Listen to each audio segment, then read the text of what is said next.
गुरुर्ब्रह्मा गुरुर्विष्णू गुरुर्देवो महेश्वरः गुरुर्साक्षात् परब्रह्म तस्मै श्री गुरवे नमः. अवधूत चिंतन श्री गुरुदेव दत्त. नमस्कार. श्री दत्त महात्म्य बोधामृत या यूट्यूब चॅनलवर आपलं सहर्ष स्वागत करीत आहे. मागील भागात आपण ज्ञानोत्तर भक्तीचं श्रेष्ठत्व पाहिलं.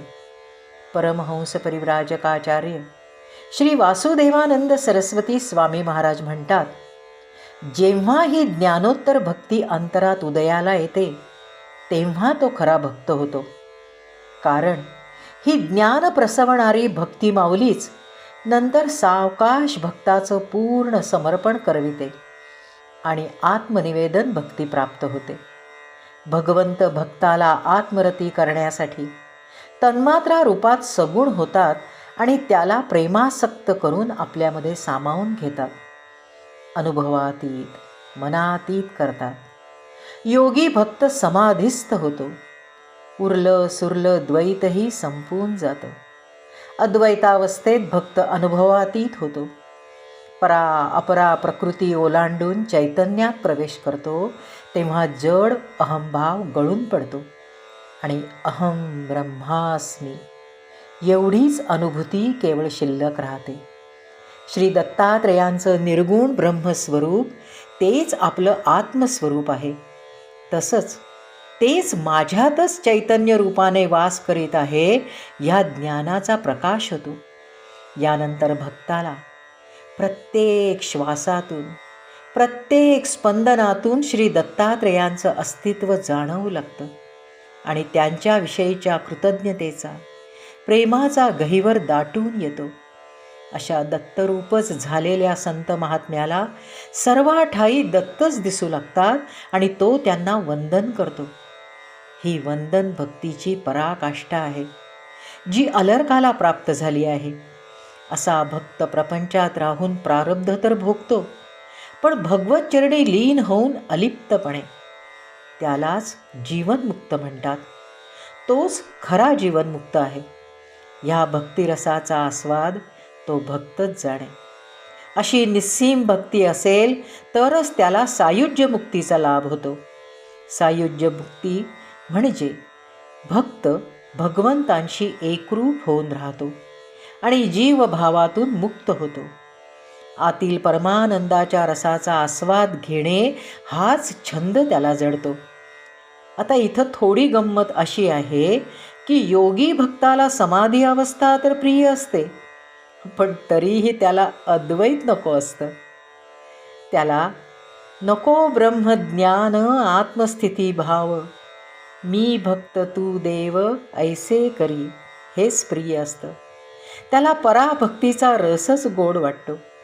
तो म्हणतो, देवा मी तुझं रूप जाणलं आहे, पण मी तुझ्यात लीन झालो की मला या रामरसापासून वंचित व्हावं लागतं. त्यामुळे थोडं द्वैत राहू दे. असा हा प्रेमरसासक्त गोड मधुर भक्त कसा होतो? त्याचं संपूर्ण जीवनच अखंड परमानंदानं न्हावून निघतं. त्याचं वागणं गोड, त्याचं बोलणं गोड, सगळंच गोड. म्हणूनच स्वामी म्हणतात, हा अखंडानंद नेणे जरी मुकुंद, जरी तो सच्चिदानंद स्वच्छंद असे जरी. भक्ताचा हा अखंडानंद मुकुंद सुद्धा जाणत नाही. अहो कसा जाणणार? जीवाचं रान करून हरवलेली अमूल्य वस्तू गवसण्याचा आनंद त्या वस्तूला कसा कळणार? धर्म अर्थ काम मोक्ष या सगळ्यांना सांभाळण्याची कसरत करून नारायणपदी लीन होण्याचा कृतार्थ भाव त्या स्वच्छंदी नारायणाला कसा समजावा? जो नित्यच सच्चिदानंदाच्या क्षीरसागरात पोहडलेला आहे, तो या आनंदामुळे प्राप्त होणारा शांतीसुखाचा सोहळा कसा जाणणार? स्वतः निर्गुण निर्विकार असूनही ज्याच्या अस्तित्वाचा क्षणिक स्पर्शसुद्धा भक्ताला मोहरून टाकतो, वेडं पिसं करून टाकतो, झपाटून टाकतो, तो ही दिव्य अनुभूती स्वतः काय जाणणार? हे सगळंच एकतर शब्दांच्या पलीकडलं आणि अनुभवगम्य आहे. पण एक गोष्ट निश्चित आहे की हा स्वच्छंदी भगवंत भक्ताधीन आहे, अर्थात भक्तालाच अनुभवाने जाणण्यासारखा आहे. तो आपलं महात्म्य बाजूला ठेवून भक्ताकडे दयाद्र प्रेमळ दृष्टीने पाहतो. प्रेमळ भक्तावीण देवान पडे चैन, म्हणून लाज सोडून राहे तददीन भक्तांपासी. भगवंतांना या अनन्य भक्ताशिवाय चैनच पडत नाही. त्यामुळे तो त्यांच्या हृदयातच वास करतो, अनेक लीला करतो, त्यांच्यासाठी अवतार घेतो. भक्तीला भुलून तो त्या भक्ताला रिझवत राहतो. दोघेही परस्परांच्या प्रेमपाशामध्ये बद्ध होतात.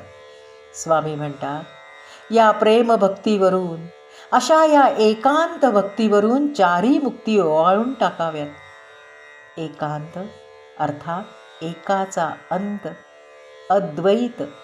भक्त भगवंतांच्या स्वरूपात लीन झाला आहे, अशी भक्ती अलर्काला लाभली आहे.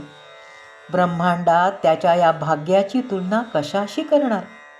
श्री दत्तप्रभूंच्या कवेमध्ये त्याची अशी भावविभोर अवस्था झाली होती, पण त्याचं प्रारब्ध अजून शिल्लक होतं. त्यामुळे श्री दत्तात्रेयांनी त्याची ती अवस्था जाणून त्याच्यावर पुन्हा मायेचं आवरण पसरलं आणि त्याला हलकेच दूर केलं. अलर्क प्रेमाश्रूंनी भरलेल्या नयनांनी श्री दत्तात्रेयांची ती विलोभनीय सगुण मूर्ती पाहत राहिला. ह्या रूपाचं वर्णन स्वामी करतात. ती छबी दत्ताची, ती शोभा मुखकमलाची, ती चपळता नेत्रांची, लावण्याची ती सीमा. ते रूपाचे मंडळ, ते सुहास्य वदन, ते प्रेम कटाक्ष वीक्षण, ते वराभय दोन करांचे. लावण्याची परिसीमा ज्याने गाठली आहे, असं सर्वांग सुंदर रूप पाहताना मनाची तृप्ती होत नाही. त्यांच्या अत्यंत प्रेमळ नेत्रकटाक्षानं मन भक्तिभावानं ओलचिंब होत होतं. भक्ताच्या सर्व ऐहिक पारलौकिक इच्छा पुरवून त्यांचे लाड करणारा, त्यांना सर्व सिद्धी मुक्तपणे प्रदान करणारा, एक वर देणारा वरदहस्त आहे. पण त्याच वेळी जो भक्त या कशातही न अडकता आपल्या आत्मसिद्धीच्या मार्गावर दृढ राहतो, तो अनन्य भक्त भगवंतांना अत्यंत अत्यंत प्रिय असतो. त्याचा योगक्षेम भगवंत स्वतः सांभाळतात. देवयान पंथावर त्याचा हात धरून ध्येयाप्रत घेऊन जाताना दुसऱ्या हातानं त्याला अभय देतात. असे त्यांचे दोन वरद अभय हस्त आहेत. तो शंखा समकंठ, ते सुचिन्ह वक्षकपाट, ते पर्णा समपोट, गंभीरावर्त समनाभी. त्यांचा कंठ कसा आहे? शंखासम आहे. यात कंठाचं बाह्य सौंदर्य आहेच, पण जेव्हा कंठातून शंखध्वनीचा अनाहत नाद आपोआप होतो, तेव्हा कंठ शंखाचा आकार धारण करतो. इथे तर तो नाद ऐकवणाराच प्रत्यक्ष समोर उभा आहे. खोल डोहासारख्या नाभीने सुशोभित, पानासारखं पातळ सपाट पोट आणि त्यावर कपाटाच्या 2 दारांसारखी भारदस्त छाती आहे. ते उरू नीट रंभोपम, ते चरण निरूपम, वज्रांकुश ध्वज पद्म, जेथे परम चिन्हित. केळीच्या खांबासारख्या मांड्या आहेत, तर वज्र, अंकुश, ध्वज, पद्म अशा दिव्य चिन्हांनी सुशोभित चरण आहेत. ही स्वरूपाची मात, ही छबी अत्यद्भुत, हे एक जाळे निश्चित, मनोमत्स्य जात सापडे. ह्या अशा अत्यंत अद्भुत विलोभनीय सुंदर रूपाच्या जाळ्यात मनोमत्स्य नाही गुरफटला तरच नवल. मानवी मनाला आत्मसुखाची, शाश्वत परमानंदाची ओढ निसर्गतःच आहे. त्याचा तो स्वभाव आहे. पण आपण आपल्या आत्मस्वरूपाला विसरल्याने तो हे सुख अनादी कालापासून बाह्य प्रपंचात शोधत असतो. पण जेव्हा हा शाश्वत आनंद प्राप्त होतो, तेव्हा इतका काळ फिरून थकलेलं मन शांत होतं, संतुष्ट होतं. या आशुतोषाच्या दिव्य चरणांशी थकून भागून विश्रांती घेतं. त्या दिव्य आनंदात विसावतं. दिव्य छबीकडे पाहत चित्त स्तब्ध होतं. कोणत्याही उपायांनी तिथून हलत नाही. ज्याला असे मोचन, ते कायसे मोहन, अतर्क्य हे भगवत ध्यान, जेथूनी मन न फिरे.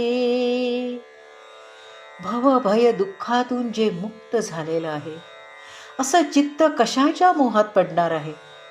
मधाला चिकटलेल्या माशीला जसं कोणत्याही उपायांनी उडवून लावता येत नाही, तसं भगवत रूपाशी एकरूप होऊन ध्यानमग्न झालेलं मन कोणत्याही प्रकारे विचलित होत नाही. ज्याच्या आदेशानं इंद्रिय विषयाभिमुख कार्यरत असतात, ते मनच स्वरूपाशी एकरूप झाल्याने इंद्रियांची कुसमुसही थांबते. तेही आत वळून गुपचूप बसतात.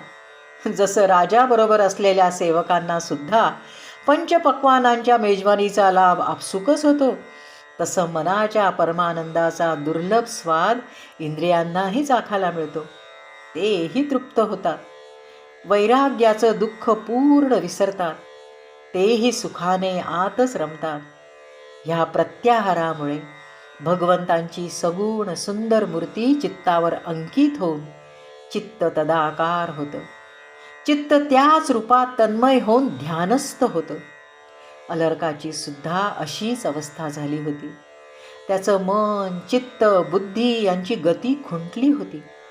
त्या चित्चोराच्या कृपादृष्टीनं अलर्काची चित्तवृत्ती स्तब्ध झाली होती. चित्तवृत्ती स्तब्ध होणं म्हणजे गुणांचं कार्य थांबणं आहे. अर्थात तेवढा काळ निर्गुण निर्विकार अवस्था प्राप्त होणं आहे. ही भगवंतांच्या निकट नेणारी उच्च अवस्था आहे. त्याची ती अवस्था कौतुकानं पाहणाऱ्या अत्रिनंदनांनी त्याचा हलकेच हात आपल्या हातात घेतला आणि म्हणाले, आता तुझे मन न सोडील माझे ध्यान, आता तुवा जाऊन बंधूचे दर्शन करावे. अलर्का, बाळा, माझ्या रूपाचं हे ध्यान तुझ्या सतत स्मरणात राहील. त्याचं कदापिही विस्मरण होणार नाही हो. आता तू जा आणि बंधूला भेटून त्याचं दर्शन कर, त्याला वंदन कर. त्यानंतर मात्र तू वासनारहित होऊन वनात जा. माझ्या रूपात लीन हो. माझ्या या सगुण साकार नामरूपाची धारणा कर आणि नित्य नियमितपणे माझं ध्यान कर.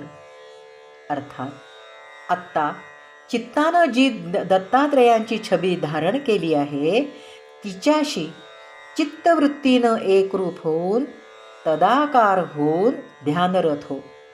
श्री दत्तप्रभूंचं ध्यान चित्ती दृढ झालेलंच होतं. तो त्याच्याशी एकरूप होताच. त्या भावविभोर अवस्थेत त्यांना वंदन करून अलर्काच्या मुखातून सद्गुरू माऊलींचं स्तवन स्फुरण पाहू लागलं. हे स्फुरण सुद्धा शक्तीची क्रियाच होती. नमो ब्रह्मदेवा, नमो वासुदेवा, नमो वामदेवा, नमो सुभावा. ब्रह्म हे आपलं आत्मस्वरूप आहे. ज्या निर्मळ पवित्र शुद्ध चित्तात ब्रह्मज्ञान प्रसवतं ते चित्त वासुदेव आहेत. हेच संपूर्ण विश्वाला व्यापून असलेले महाविष्णू आहेत. आणि वामदेव म्हणजे महादेव आहेत. ह्या तिघांना वंदन केलं आहे. अर्थात विश्वाचं सृजन, पालन आणि प्रलय ह्या लीला करणारे, सृष्टीत सतत परिवर्तन घडवणारे हे ब्रह्मा विष्णू महेश यांचं त्रिगुणात्मक त्रयमूर्ती रूप असलेल्या हे दत्तात्रेया, शिष्टजन रंजना, दुष्टजन भंजना, दुःख भय तर्जना, शोक शमना, हीन जन माधवा, दीन जन बांधवा, तारी मज केशवा, वारी भावा. अर्थात तू धर्म आणि मोक्षाच्या मार्गावरून जाणाऱ्या उपासक आणि भक्त, संत, साधू, योगी, तपस्वी अशा सज्जनांना अत्यंत सुख देणारा आहेस. पण अशा भक्तांच्या मार्गात अडथळे आणून त्यांना दुःख, कष्ट देणाऱ्या, त्यांना छळणाऱ्या असुर प्रवृत्तीच्या दुष्टदुर्जनांना मात्र तू दंड देतोस. तुला भिवून दुःख आणि भवभय तुझ्या भक्तांपासून दूर पळतात. असा तू भक्तांच्या शोकाचं निवारण करणारा आहेस. तू हीन, दीन, दुःखी बांधवांचा केशवासारखा आधारभूत आहेस. त्यांचं आश्रयस्थान आहेस. हे प्रभू, माझ्या मनोविकारांचा, सर्व दुष्ट भावांचा नाश कर आणि माझा उद्धार कर. दैत्यजन तापना, पतितजन पावना, अहितजन दाहना, कोप दहना, तापशमना, तापदमना शिवा, तव पदी ह्या जीवा देवी सावा. देवा, माझ्या मनात षड्रूपी दैत्य आहेत, असुरी वासना आहेत आणि बाह्य प्रपंचातही आजूबाजूला दुष्ट दुर्जन आहेत. त्यांना दंड करून, पीडा देऊन, संकट किंवा दुःख देऊन त्यांच्या खलवृत्तीचा तू नाश करतोस. त्यांना पापापासून मुक्त करतोस आणि त्या पापी जनांना योग्य मार्गावर आणून पवित्रही करतोस. त्यांच्यातील काम, क्रोध, लोभ वृत्तींचा नाश करतोस. त्रिविध तापांचं शमन आणि दमन करणारा तू शिव आहेस. ज्या ज्या गोष्टींमुळे भक्ताचं अहित होईल त्या त्या गोष्टींचं मुळासकट तू दहन करतोस. त्यामुळे दुःख, संकट, पाप अशा सगळ्यांचा नायनाट होऊन त्याचं मन तुझ्या चरणाशी येऊन विसावतं. शुद्ध पवित्र मनाला शांत रसाची अनुभूती येते. हे प्रभो, अशा या दिव्य चरणांपाशी मलाही विसावा दे. पुढे तो म्हणतो, तू सच्चिदानंद, प्रत्यगात्मा अभेद, असे बोले वेद, ते विशद कळले आता. तू सर्व कारण सर्वाधार, स्वेच्छेने झालासी नराकार, अससी स्वेच्छाचार, वाग्मनोदर रूप तुझे. वेद म्हणतात, तू स्वेच्छाचारी प्रत्यगात्मा आहेस. देवा, जड प्रकृतीला बाह्य जगाचं ज्ञान व्हावं म्हणून आत्मा चित्तवृत्तीचा आकार धारण करतो. हा आत्मा आणि चित्तवृत्तींचा संबंध म्हणजे स्व. त्या स्वशी तादात्म्य पावल्याने आत्मा जीवभाव धारण करतो. म्हणून स्वेच्छागामी किंवा स्वेच्छाचारी म्हणवितो. श्री दत्तप्रभो, भक्तोद्धारासाठी असे प्रत्यगात्मा अर्थात जीवात्मा आणि स्वेच्छाचारी भासलात, नराकार दिसलात, तरी प्रत्यक्षात तुम्ही सच्चिदानंदरूपी परमात्मा आहात. प्रत्येक जीवात वास करणारे आत्माराम आहात. तुम्हीच जगताचं कारणरूप आहात आणि तुम्हीच जगताचा आधारही आहात. ब्रह्माणीश हा मायोपाधीचा भास, अविद्येचा भास, जीव आणि प्रत्यगात्मा. अलर्क म्हणतो, कोट्यावधी सामान्य जनांच्या मनात असलेल्या अज्ञानामुळेच ते ब्रह्मा विष्णू महेश यांना भिन्न मानतात. केवळ मायेच्या उपाधीमुळे त्यांना भिन्नत्व प्राप्त झालं. तुझ्या परमकृपेने तुझ्या रूपात ते एकरूपच आहेत हे मी आता जाणलं आहे. अविद्या, अविद्येचा भास, अविद्या म्हणजेच अज्ञान. त्या अज्ञानामुळे जीव आणि आत्मा भिन्न आहेत असा भास होतो. आत्म्यानं जीवभाव धारण केला किंवा तो जीवात्मा झाला हे मानणं सुद्धा अविद्याच आहे. प्रत्यक्षात आत्मा आपल्या मूळ स्वरूपात विद्यमान आहे. केवळ स्वमुळे हा भास होतो. आत्म्याभोवती अज्ञानाचं आवरण तयार होतं ते चित्तवृत्तींमुळे होतं. त्यांचा निरोध झाला की आवरण फिटून मूळ आत्मस्वरूप प्राप्त होतं. ही विद्या आहे. अविद्या मायेचं निरसन झालं की आत्मा जीवात्मा झाला असं भासणार नाही. जीव आणि ईश भिन्न दिसणार नाहीत. जेव्हा ज्ञानाचा प्रकाश होतो तेव्हाच अद्वैताचं ज्ञान होतं. जसं दोरी सापाप्रमाणे भासते पण साप तिथे नसतोच, तसं जग दिसतं तर आहे पण तरीही ते नसल्यासारखंच आहे. हे या अज्ञानाच्या प्रकाशामध्ये लख्ख दिसतं, जे पूर्वीही नव्हतं आणि प्रलयानंतरही असणार नाही ते मधल्या काळात असल्याचा भास होतो. प्रत्यक्षात ते तिन्ही काळात नसतं. जे उत्पत्तीपूर्वी नव्हतं, प्रलयानंतरही नसतंच, मग ते वर्तमानात सुद्धा कसं असेल? अर्थात नसतंच. जे शाश्वत नाही ते सत्य कसं असेल? म्हणजेच विश्व सत्य असल्याचा केवळ भ्रमच होता. हे गुरुवरा, तुझ्या कृपा प्रसादानं तो भ्रम आता निमाला आहे. तुझी दृष्टी पडता धन्य झालो आता, हरपली जीवता ब्रह्मता अंगी आली. हे सद्गुरु माऊली, तुझ्या कृपादृष्टीच्या वर्षावानं मी धन्य झालो आहे. मला भ्रमित करणारा जीवभाव गळून पडला आहे आणि मूळ ब्रह्मभाव आपोआप प्राप्त झाला आहे. ब्रह्मता अंगी आली आहे. साधक भक्त हो, सद्गुरु माऊलींच्या केवळ एका कृपा कटाक्षानं अलर्कामध्ये केवढे महान परिवर्तन घडून आलं आहे पहा. जो जीवभाव गळून पडण्यासाठी हजारो वर्ष तपश्चर्या करावी लागते, तो जीवभाव क्षणात गळून पडला. हे आहे गुरुकृपा शक्तीचं सामर्थ्य. अलर्कानं काय केलं? काहीच नाही. केवळ सद्गुरुचरणी संपूर्ण शरणागत होताच सद्गुरूंनी त्याला आपलं म्हटलं.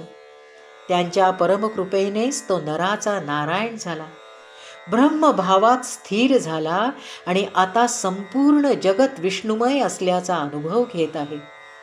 तत्वज्ञानाची अखंड धारा त्याच्या मुखातून स्त्रवते आहे. त्या भावावेशातच तो म्हणतो, तू ब्रह्म साक्षात मला दिली प्रचित, अभेदे कळले अद्वैत, झाले शांत मी तू पण. प्रभू, तू साक्षात परब्रह्म आहेस. मी तुझंच किंवा तू माझंच आत्मस्वरूप आहेस. या अद्वैताचा अनुभव देऊन तू मला कृतार्थ केलंस. मी तू पण पार विरून गेलं आणि आता तद्रूपी मन अगदी शांत शांत झालं आहे. आता ही गंमत पहा. तरी व्हावे भजन म्हणूनी माझे मन विकल्प मानून हे भजन चालवी. श्रेष्ठ भक्ताला हे अद्वैत कायमस्वरूपी नको असतं. त्याला ब्रह्मानंदापेक्षा मधून मधून भजनानंद आवडतो. आणि मन शाश्वत रूपात आत्मरूपी स्थिर झालं तर भजन कसं घडणार? या उच्चावस्थेत होणारं भजन बाह्य टाळ मृदुंगाच्या तालावरचं नसतं, तर अंतरंगी सगुण झालेल्या भगवंतांचं आहे. अद्वैतावस्थात समाधी आहे, त्यातून थोडं खाली आलं की ध्यान आहे. ध्यानात मन आहे जे भजनानंद घेऊ शकतं. ह्यासाठी भक्ताला किंचित द्वैत हवं असतं. अलर्कसुद्धा श्रेष्ठ ज्ञानोत्तर भक्ती प्राप्त झालेला भक्त आहे, पण त्याची हीच अवस्था झाली आहे. त्यामुळे तो विनवणी करतो, अतएव मानी देव मी जीव तू शिव, मी भक्त तू देव भक्तिभाव हासा. ठेविता हा भाव भजनाचा लाघव, आनंदान सेवाव हा अभाव कोण म्हणे. असे प्रेमे करून करिता हे भजन, त्वद्रूपी लपे मन ध्याता ध्यान विसरुनी. लीन होताही मन त्याचे करू उत्थान, पुन्हा घडवू भजन आम्हा हीच करमणूक. स्तवन करता करता तो पुन्हा स्तब्ध झाला.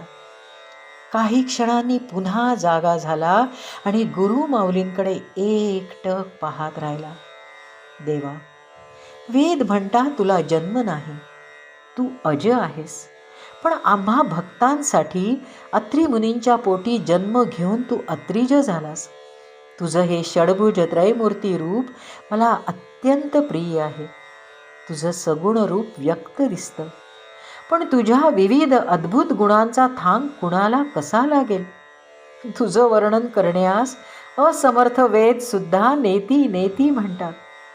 तुझी अनंत रूपे तुझी तूच जाणू. भक्तोद्धारासाठी तू कधी बालक होतोस, कधी किशोर तर कधी प्रौढ किंवा वृद्धही होतोस. कधी ब्राह्मण होतोस तर कधी क्षत्रिय, कधी वैश्य शूद्र किंवा कधी संकरही दिसतोस. कधी ज्ञानगर्भ दिसतोस तर कधी मूढ पिसा भासतोस. कधी भोगी विलासी तर कधी विरक्त योगी दिसतोस.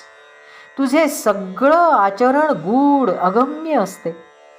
ज्या तुला पाप शिवूही शकणार नाही असा तू, पण कधी तू अशुद्ध पापी विकारी भासतोस.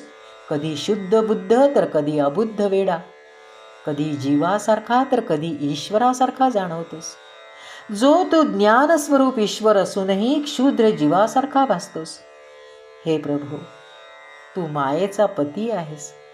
ती आधी माया तुझ्या अधीन आहे. त्यामुळे इंद्रिय सुद्धा तुझ्या चरणी लीन होतात आणि त्यांचाही तू अधिपती होतोस. अशी हे तुझी लीला न कळे ब्रह्मादिकाला, हे अनंत लोकपाला असो तुला नमस्कार. तुझ्या अनंत लीला अनंत रूपे प्रत्यक्ष ब्रह्मादिकांना सुद्धा कळली नाहीत. हे तिन्ही लोकांचे पालन करणाऱ्या परमात्म्या, तुला अनंत कोटी नमस्कार असो. आमुचा मोक्ष हा तू समक्ष, वेद म्हणे ज्या परोक्ष, तो तू अपरोक्ष आम्हासी. देवा, हा जो तू समोर उभा आहेस तोच आमचा मोक्ष आहे, कारण अमर करणारे अमृत तूच आहेस. हे देवादिदेवा, तू परोक्ष नाहीसच. स्थूल इंद्रियांना अगम्य आहेस. तू तर केवळ अपरोक्ष ज्ञानाच्या अनुभूतीने योगी भक्तांना गम्य आहेस.